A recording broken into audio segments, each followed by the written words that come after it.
Assalamu alaikum wa rahmatullah. Mai magana Suleiman Abdullahi Maina. Barkanmu da sake saduwa a cikin shirin namu na Mainas Palo. A cikin shirinmu na yau ina matukar farin cikin gabatar muku da babban bakonmu kuma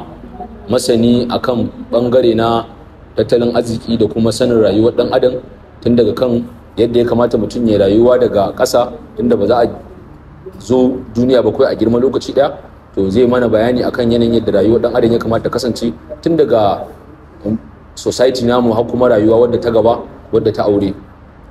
Insha Allah zan gabatar da shi yanzu, zai gabatar da kansa sannan kuma ya faɗa mana dalilin da yasa ya zaɓi wannan topic din a lokacin da muka bashi dama ya zo wannan zauren ya yi mana bayani akan point din da ya ɗauka. Mai girma, barka da zuwa Mainas Palo. Barka masu sauraro, barka da zuwa wannan shiri na musamman. Assalamu alaikum. To yanzu da muka baka dama akan cewa ka zo wannan zaure ka ba mu irin taka gudunmawar, sai ka zaɓi cewa kana so ka yi bayani akan yanayin yadda zamantakewa ɗan adam take, tun daga yanayin yadda ake yin ta daga gida da unguwa, makaranta, kuma har zuwa ga rayuwa aure. Masha Allah, assalamu alaikum wa rahmatullah. Sunana Mustapha Ibrahim Haruna Gulama, wanda kusa yanzu an fi sani na da Gulama. To alhamdulillah ta rayuwar zamantakewa kusan aka ɗauke ta abu ne mai faɗi, da a cikinta akwai tafiyar da rayuwa ita kanta, akwai tafiyar da aure, akwai harkar nema, akwai harkar ilimi, akwai harkar addini. To akan hakan abu ne wanda yake da faɗi. To kusan za mu fara ɗaukan bagire na farko a ciki shine rayuwa wadda take tafiyar da neman ilimi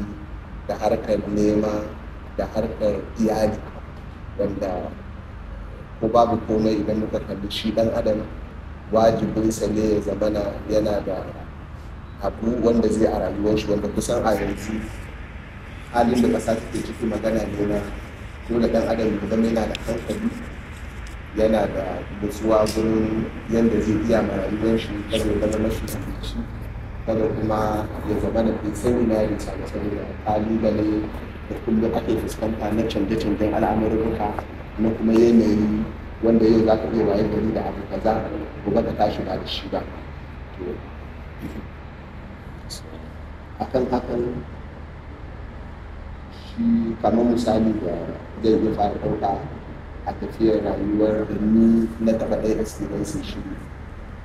ita nema mutum sai ya haƙuri a cikinsa. Misali kafin na tsinci kaina a harkar kasuwanci ko buga-bugar rayuwa, misali na taɓa tsintar kaina a rayuwar ɗinki, na taɓa tsintar kaina a rayuwar makaranta, wanda dukansu wannan haƙuri aka yi a hankali. Bayan ɗinkin aka shiga jami'a, daga jami'a aka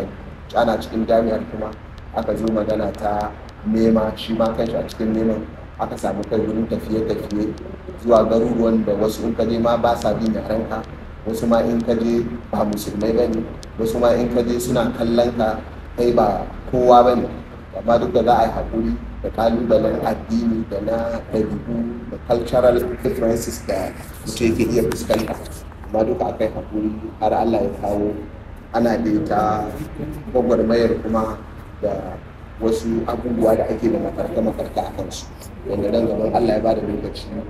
su ma za a cimma nasara kansu insha Allah. To masha Allah, mai girma Malam Mustapha Ibrahim Haruna Gulama, mun ji irin yanayin taka gwagwarmayar wadda ka ɗauko ta tun daga mu'amala ta ɗinki zuwa ga harkar karatu, aka tsinci kai a jami'a, kuma ana cikin jami'ar kuma still ba a tsaya ba da buga-buga, a buga nan a tashi nan a shiga can a shiga can, har kuma Allah ya sa aka tsinci wani hanya kuma wanda ake ganin kamar cewa ta zama sillar da ta buɗe wasu hanyoyi wanda aka shiga cikinsu, wanda kuma a farko ba a san ga abin da za su iya hangowa ba, kawai dai an ga hanya an shiga cikinta kuma Allah ya kawo abin nan. To yanzu kamar wani irin challenge ne wanda ya fi baka, kamar ya fi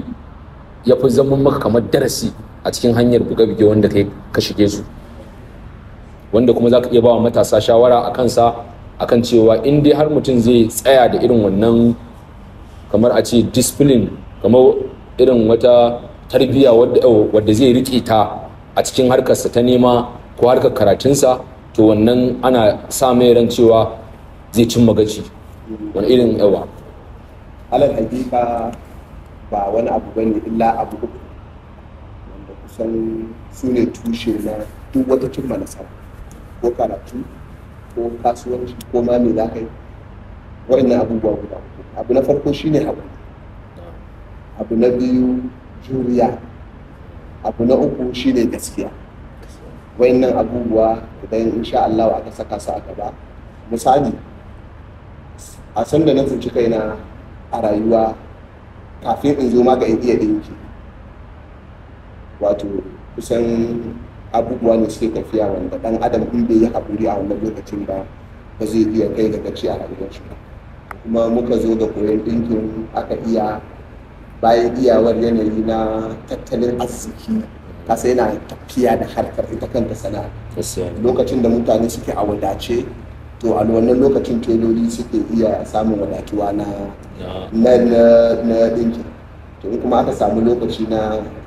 jarrabuwa ta zo mutane, misali aka samu karancin rashin harkoki da abin yi wa mutane, da sai ga shi ma wannan lokacin sana'ar ta. Su duka haka aka ci gaba da haƙuri har aka zo wa lokaci na ita kanta shiga makarantar. Bayan na shiga makarantar ba zan iya manta ba, na haɗa abu uku a matsayina na ɗalibi, don ba zan manta ba ina level 3 a jami'a na aure, kuma ina level 1 a jami'a na fara sana'a, kuma ina level 2 na fara tafiye-tafiye, wanda tafiye-tafiyen sun haɗar da ko duk da dai kasashe ne wanda ba su da nisa wa Najeriya, amma ko yaya dai tafiya take tun da Allah ya ce ko zuwa ban ƙasa, saboda ƙasa ta wadatacciya ce, ko yaya akwai ƙalubale wanda aka fuskanta. Kamar misali idan zan iya tunawa, tafiya ta da na fara yi ta farko a cikin 2017 December, on 9 December 2017 ina iya tunawa. Wannan lokacin zan tafi zuwa Kamaru Wala. Wannan tafiyar babu jagora, kuma komin girman ka komin shekarunka ilimi ne baka da shi, babu jagora. Sai kawai message aka tura min cewa in hau mota daga Kano zuwa kaza zuwa kaza har can, wanda akan hanya dai aka fuskanci kalubale nan da can, kuma aka yi hakuri. Bayan zuwa can kuma Allah ya sa abin da aka je wa muradi Allah ya cika sasa. To ina gani in dai matashi ya yarda da waɗannan abubuwa da na faɗa daga fari, ya sa hakuri, ya saka juriya, sannan ya saka gaskiya, insha Allah wani inda yake nema da taimakon ubangiji za shi. Assalamu alaikum. Yanzu ka gani bayan mun ji wannan maganganun naka wanda ka bada a kan yanayin yadda a tsinci kanka tun daga shi kana cikin jami'a, tun daga Zabuduwan aji na dai kenan a jami'a, wasu abubuwa suka dinga shigowa a labartu, aka shiga wani layi na daban a Zabuduwan. In ban manta ba ka cika fara sana'a ta wani irin kamar harkoki na daban a labartu, harkokin tafiye-tafiye a labartu kuma shi ne ma harkar aure. To su duk wannan harkokin da kai irin akwai wani mutum wanda zaka ce ko shine baka shawara akan cewa alamun safa da abin da ya kamata ka yi, ko kuma kawai kai ne ka tsaya kaga cewa ya kamata a ce gaskiya sai mai jin ciwo da toni layi, ko kuma a ka duba irin background ne na gida da yanayin da ka tsinci kanka ka zama cewa ya kamata a ce ka ɗauki wani layi wanda za ka iya zama a ce kamar wata hanya ne wanda kai kanka ka tsallake wasu za su iya hawa kan layin ka. Menene kamar a ce ya baka wannan ya ingiza ka zuwa kana level 1 ka fara wasu harkoki na sana'o'i, kana level 2 ka fara ma tafiye ka bar kasa, a level 3 kuma aka yi aure aka yi irin aka ci gaba. To alal hakika ba lokuta da dama ba shawara ake ba wa ɗan adam, illa ka ci hankali da Allah ya ba mutum da kuma nazari na ganin wanda suke a gaba da kuma wanda suke a kan lokaci. To dan adam da su ya kamata ne da wato zama yana mizanin yadda zai gudanar da rayuwarsa, amma ko ba komai ba zai bawa ya ce babu shawara ko babu jagoranci ko babu haɗa ko wani yanki da gida. Amma lokuta da dama zaɓi yana tafiya ne da ra'ayi. Ra'ayi kuma yana nufin ra'ayin zai iya zama naka ko na iyayenka ko na wasu ɗan uwa ko na abokanai ko kuma na community. Alhamdulillah kusan duk an samu gaurayi cikin tafiyar ni misali na taso a society wanda kamar wato karamin community na taso wanda wuri ne da yawanci duk mutane ba da sashi alhamdulillah. Sai kuma yanayi na gida da na taso alhamdulillah kamar na to wato a class na family mu wato muna do class alhamdulillah. To wannan ya bada dama shi kuma tunanin ɗan adam ne yawancin lokacin aka shiga critical condition ya kamata ɗan adam ya bada outcome na tunani mai kyau. To wannan dalilan suka bayi da nazari da kuma muna kusanci da kasuwa, muna kusanci da mutane wanda su aikin gwamnati, muna kusanci da rayuwa ne daga environment. Wannan dalilin ya bayi gaskiya da kuma ina da wasu abokanai wanda a wannan gaba kan musu addu'ar Allah ya yi albarka a cikin rayuwarsu da ta tsiga su. Wannan su ne mutane na farko wanda su already sun samu kansu a cikin engagement na harkar kasuwanci. Suka kiraye ni muka fara kuma alhamdulillah da halin da aka sace kai da su alhamdulillah. To ni yanzu tambaya ta anan shi ne ta yaya a wannan lokacin haɗa abubuwa guda uku, ga sana'a, ga tafiye-tafiye, ga neman aure, ga shi ka taso a unguwa wanda ya kusan yawanci marasa shi ne da lafiya, amma kuma ga shi nan kai can kana koyar kayan ɗinki, ga sana'a, ga unguwa marasa shi, can ga wasu suna sana'o'i. To ta yaya ka iya rike duka wannan abubuwan da wasu? Alhamdulillah abinda zai yi gina guda ɗaya, wato na taso da passion na san karatu. Ba zan yi mantawa kafin su cika da zuwa ga jami'a na ji diploma a wannan legal college of education na yi diploma. To bayan gama diploma na ci gaba da malamin sana'a da ɗinki alhamdulillah. Bayan shiga ta jami'a da taimakon abokanin yau da biyu na fara sana'a,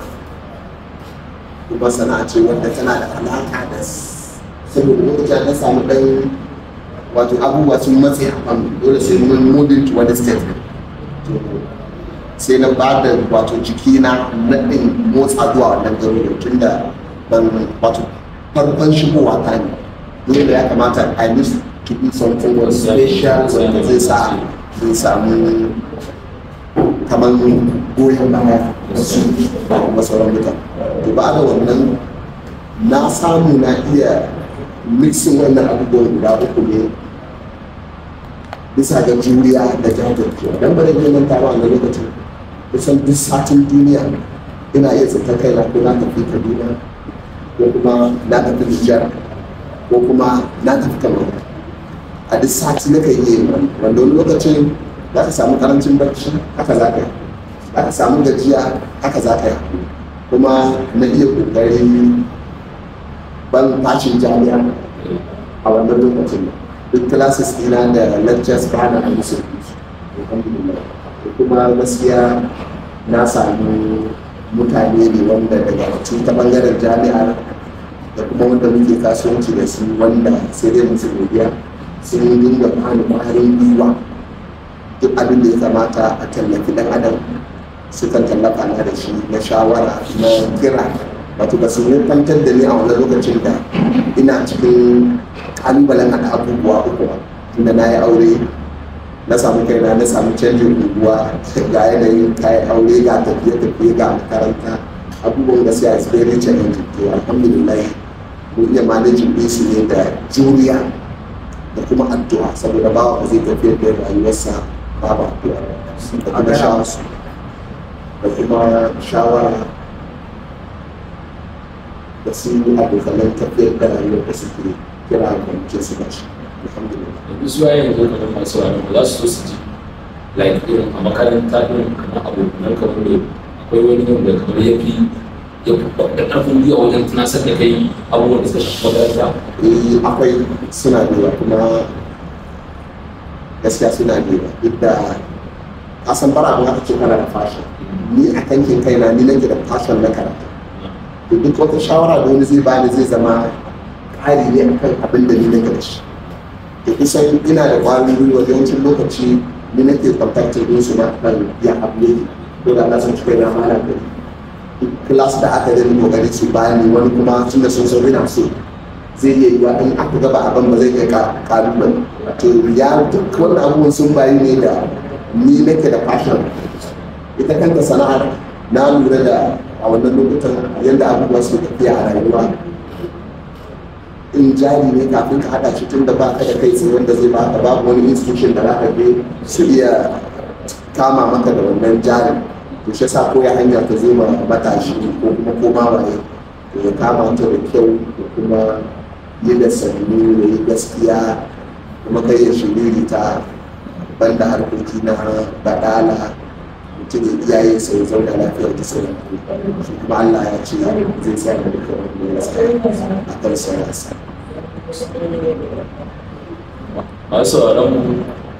mun ji dama yadda muke gaito mutane wanda suka yi faɗi tashi na rayuwa, kuma alhamdulillah a cikin kuma ƙarshe da addu'a da gaskiya da jajircewa suka cimma burinsu. Saboda kanka ce wai kai kana tasowa kana rayuwarka wai ka ce akwai wasu abubuwa saboda sun maka yawa sai ka ce ka shirya ta wani. A'a, kaga ni number one, karatu ya zama dole sai an yi shi, kuma kuma cewa bai bautar da karatunsa ba. Duk ɗan adam da Allah ya halicce shi yana namiji ya san cewa yadda aka haife shi ma ya kamata in dai da hankali wata rana ce shi ma ya haifa. Kuma ana karatu kuma ake neman aure. Menene kuma zai rike aure? Sana'a da abin yi. Da kuma bai shiga neman, yana fara neman aure ba yana bin yarinyar mutane sai da san cewa yana da sana'ar da zai iya rike ta, kuma kaga ya haɗe ga sana'a ga karatu kuma sai ake addu'a. Wannan yana ɗaya daga cikin abubuwan da mutum ya kamata a tsarin da yake ya taso ya rike shi. Daga ce kai ka rike hanya ɗaya, rike hanya ɗaya yana ɗaya daga cikin abin da ya dinga bawa ma da irin kamar attajirin irin na da damar kare arziki, shiga harka ɗaya. To da harkar ta tsaya sai ka ga cewa an samu damuwa. Amma kana sana'a, kana karatu, sannan kuma kana addu'a, sai ga Allah ya kama maka. Wannan dai shine kaɗan daga cikin abin da muka ji daga bakin mai girma Mustapha Ibn Bulama akan harkokin da aka yi na faɗi tashi, tun daga harkar neman karatu, neman aure da kuma yadda aka fara sana'a. Wannan shine yanzu kuma za mu shiga faɗi na biyu akan bangaren yaya zamantakewa aure take. Yanzu kasan mutanen mutum abin da za a yi zaka ji akwai wanda kamar suke da karye ruwa irin kai da za a ci an haɗa karatu da neman aure, ai ba zai yiwu ba. To ta yaya kake ganin yanzu wannan abin yana iya yiwuwa a irin wannan yanzu economy din da muke wannan rayuwar da ake cikin ta? Ta yaya kake ganin ya kamata a ce in dai har mutum yana neman kuɗin kuma yana makarantar kuma yana ganin ke ilimin wani, ta yaya kake ganin mutum da tsari ya kamata ya bi wanda abin yana tasiri da a addinance abin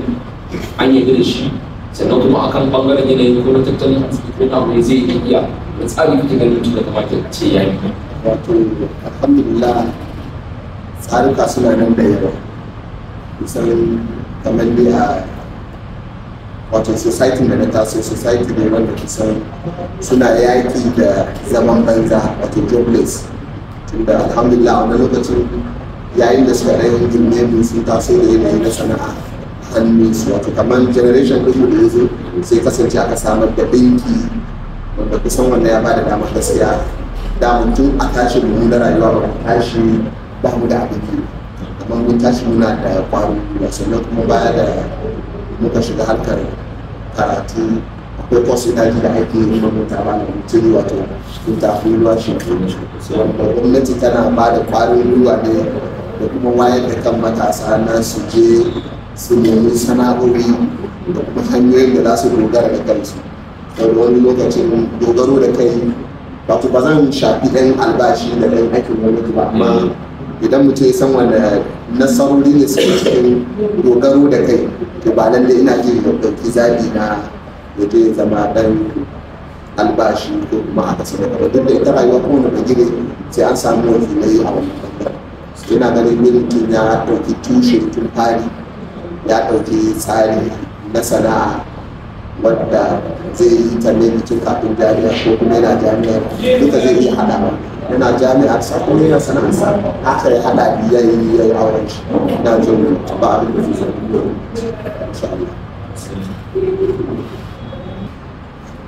To idan still dai abin da zai iya ƙara tambaya shi ne inda wannan program nan da matasa ne. To yanzu wacce irin shawara ya kamata a ba matasa wanda suke neman auren kuma da masu yana sana'ar akan ga irin tsarin da ya kamata su hau kuma suna su rayuwa wanda tun daga shi rayuwa auren suka tafi da irin wannan tsari da kyau to ko an yi auren ana sa ran cewa ba za a dinga samun matsaloli nan da can ba. Shawara da nake gani zan ba uwana matasa shi ne shi al'amari na aure ko neman aure ko kuma zaman auren al'amari ne wanda yake tafiyar da ɗaukar rayuwa da tsari da kuma tushe sannan a kalli aure a matsayin shi na aure ibada kada ɗauki aure ko neman aure a matsayin tsari na ko fashion wani abu ko kuma a kalli siga ta kyau ko siga ta wato dai wani abubuwa wanda suke birge rai ba a kalli tsari wanda addini ya bayar ba kamar na tarbiyya sannan mafi yawan mutane suna kuskure gurin neman auren su gurin mai da auren ya zama monetary haka kawai a saka kuɗi a ciki kawai ba za a je a matsayinka na ɗan adam za ka iya zuwa ka bayyana ɗabi'u masu kyau a soka za kuma ka iya zuwa ka ɗauki tsari wanda kake gani a matsayin ɗan adam ne Allah ya halicce ka kuma ya bada dama a so sai ka bi amma ka ɗauki tsari na kuɗi a wannan gaskiya wani lokaci su suke kawo matsatsari kuma suke baka ɗau saboda yarinya ma ba ka bari kun gama fahimtar juna ba iyayen ba a bari an san usuli na mutum ko na ɗabi'unsa ko na kasuwancinsa ko na wani kawai abin da ya zo ya kawo za a sa wannan shine tarbiyyarsa shine sana'arsa shine komai nasa kuma sai kuma daga baya an zo an yi damu ba a jagoranci na addini ba sannan abu mafi girma da yawancin samari suke aikatawa shine wato saka ƙarya kala biyu wanda babal ƙarya yake wanda kuma zuwa yake aikata ta yawancin ba zuwa sa aikata ƙarya a aikace masu da illa saboda wani zai action sosai ya gwada shi is mutum kaza kuma a ƙarshe a gaba haka bane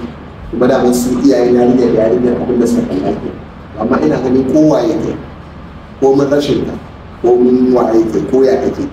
akwai daidai da kai akwai wanda ita hakan kana san sai ka ka gwada yadda kake na zahiri ina tunanin wannan zai bari ya kore wata matsala da ya kamata insha Allah sai kuma addu'a mu ita kuma jagora don a saka wannan insha Allah ina ganin za a samu sakamakon da ke so barawo. To yanzu dai gaskiya matattalin wanda suke damun yanzu a nan society ɗin shi ne za ka ga a cikin auren da ake a misali a cikin guda 100 za ka ga aure guda 80 ba ma a kai shekara ɗaya ba tare da an fara samun matsaltsalu na saki ba kuma wannan matsaltsalun na saki za ka iya samun su daga bakin wanda yake ganin cewa shi malami ne ya kowa iyawa wannan matsaltsalun sakin suna iya fitowa daga wanda yake ganin cewa kuɗi yana iya rike aure wannan matsalolin suna fitowa da wanda yake ganin cewa shi ko bai karyawa ko bai kaza ba a'a me yake haifar da wannan abubuwan yawancin lokuta kamar abin da nake da kamar ɗan ilimi da kai a matsayin ɗan shekaru da nake da su a aure shi ne wato akwai kuskure da ma'aurata suke dukkan bangarorin shi ne kai miji kai ne jagora haka addini ne sannan tun da kai ne provider dole za a maka dole amma abin yin da ya yi akwai rashin fahimta da mutane suke saka dawa cikin shi ne wannan abu ke zaman haka ita ma tana mutunci kuma tana da ra'ayyukanta, tana da tsari kan. To yawancin lokaci rashin respecting a matsayin kana da ra'ayi, a matsayin kana da adam, da yawan lokuta yakan kawo sai a samu misunderstanding, sai ka ga kawai wannan wani irin abu ne dama haka auren yake, ya zan zo duk abu mai kisa in ba ya kaza, wanda kuma mutane wanda suke iyaye ne na can da suka zauna da aure wata sukan faɗin wasu kalmomi wanda na faɗa zai zama da ya zama iskabizu wani abu, amma sukan ɗaukan mata a matsayin kamar wato haka, wato ai haƙuri da su, to wanda aka yi haƙurin daman ne rayuwa gaba ɗayan ta haƙuri, ko da daɗi ko a ko da shi ko babu shi, ko da lafiya ko babu lafiya, haƙuri ne a cikin nan. Yana tunanin aka zauna aka girmama ɗabi'un juna, aka sadar da gaskiya, insha Allah da mu bana jin za a kawo ya samu yin wannan kasar. Misali, ni ba zan ce zan yi dogon maganganu a game da aure ba saboda shekarun ba su yawa ba, kuma amma dai ɗan gunki ilimi da nake da shi aka yi shi ne na fuskanci ba a ba mata yanci yadda yan zamananci suke magana. Yanci suna da yanci nasu ai wanda addini da nasu, su ma ɗan adam ne, a girmama musu wannan ra'ayi. Sannan yawancin lokaci kamar da matar abokiyar shawara ya girmama ra'ayinta, yana sa ka da cewa wannan abokin zamana ne, kuma in ma da wani abu da ta fahimta ba daidai ba sai ta ajiye shi ta bashi. Amma nuna kamar mutum ka zama authoritative komai da zama kana yin shi da tsauri din nan, gaskiya yana lalata alaƙar kabila, wanda kuma muka kalli a baya mun yi magana rayuwar ƙarya, sai an zo a daga zahirin mutum su kansu wannan duk abubuwa ne wanda sukan lalata aure kuma suna hana aure da ke koyi, insha Allah. Assalamu alaikum wa rahmatullah. Masu sauraron mu kun dai ji magana daga bakin wanda ya haɗa abu ko wani lokacin ma an ce ba a yin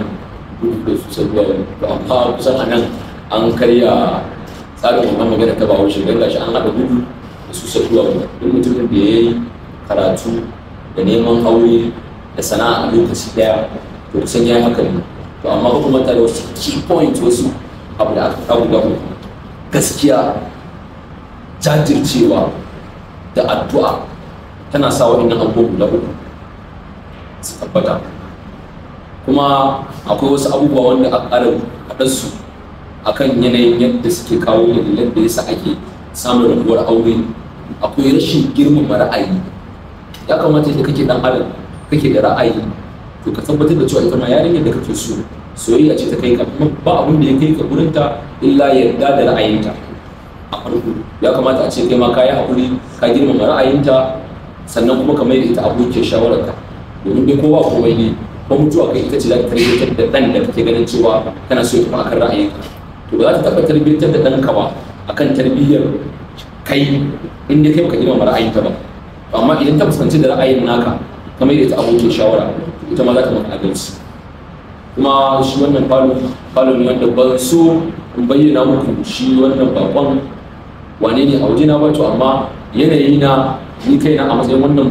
zauri da ya shigo na ƙarar abubuwa dama, to ina so in ce muku but this is the kind of uncle I have. Wannan kawuna ne, kuma duk wannan abubuwan da ya faɗa wallahi na san da yake wannan story na duka na tafiye-tafiye a je can a je can a je can a je can a je can da kowane,